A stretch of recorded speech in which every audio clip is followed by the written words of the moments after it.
Welcome back to 104.7 Rossendale Radio. It's the voice of the Valley, and it's Thursday morning. So we are finishing our interview this morning with Stephen Camden.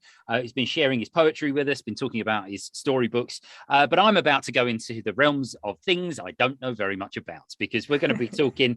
We're going to be talking hip hop. We're going to be talking rap. We're going to be talking things that a poet like me. I'm a ridiculous little sort of silly man doing cartoony poetry. I'm not cool. I'm not hip hop. Stop it! You're doing what you told me I wasn't supposed to do. No. Now. Do you know what I mean? You've walked into it. You've walked into it as well. It's for everyone. How is this part of your journey, though? I mean, you've told me that this is very much, it was your kind of gateway into writing. Yeah. What sort of influence did hip hop have on you?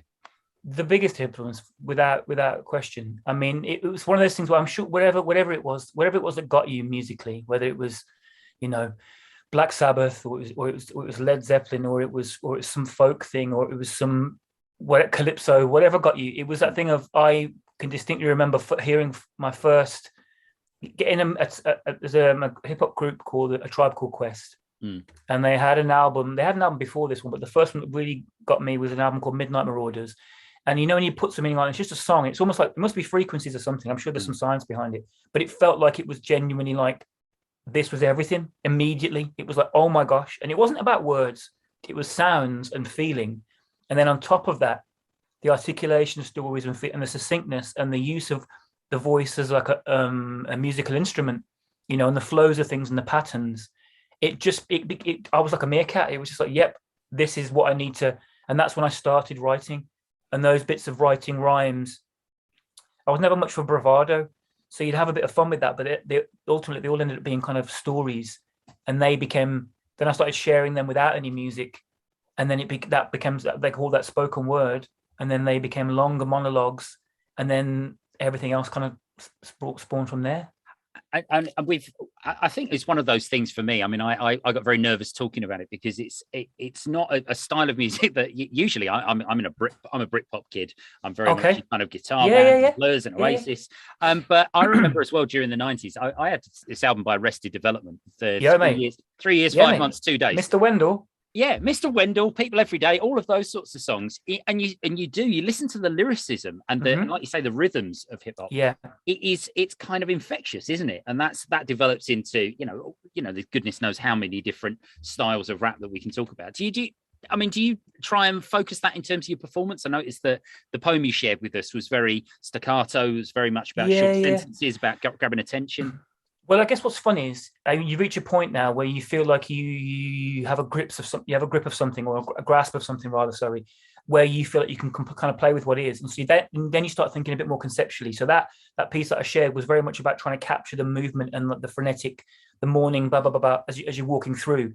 So you can make it when you have a grasp of flow and rhyme. You can make things fit and use it where you want to. Not everything in the book rhymes. It has to just suit particular moments. Like.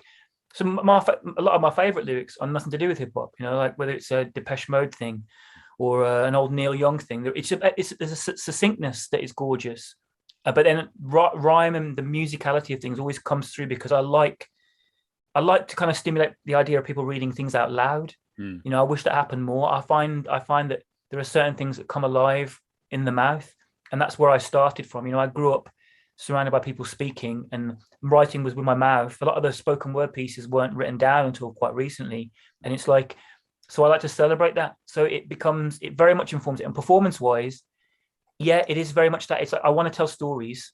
Some people call them poems sometimes. Hopefully there's poetry in it, but they're stories in my mind first and foremost.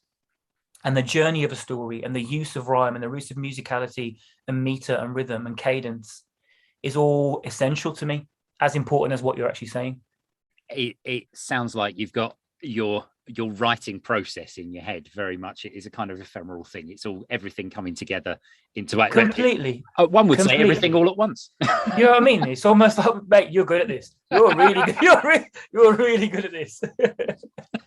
It's been an absolute pleasure talking to you this morning, Stephen. And we can, mate, thanks so much. Get a hold of your books in the usual places online, and particularly, let's go to those on those sort of smaller independent bookshops and see if we definitely, if you can do that, would be great. Thank you so much, man. So it's My Big Mouth and of course Everything All at Once, and any of your other back catalogue as well. We can check out all there. Exactly. Now, just to finish up this morning, you go small, unknown artist, somebody who's not really achieved very much in music.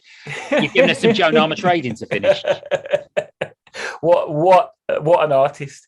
This track I chose specifically because this was the track that my mum. Well, this is the album my mum used to blast when we all had to be roped in to tidy up the house on a Saturday, right in the morning, and it just made it easier because it was just so much joy. So this is the track that I put on.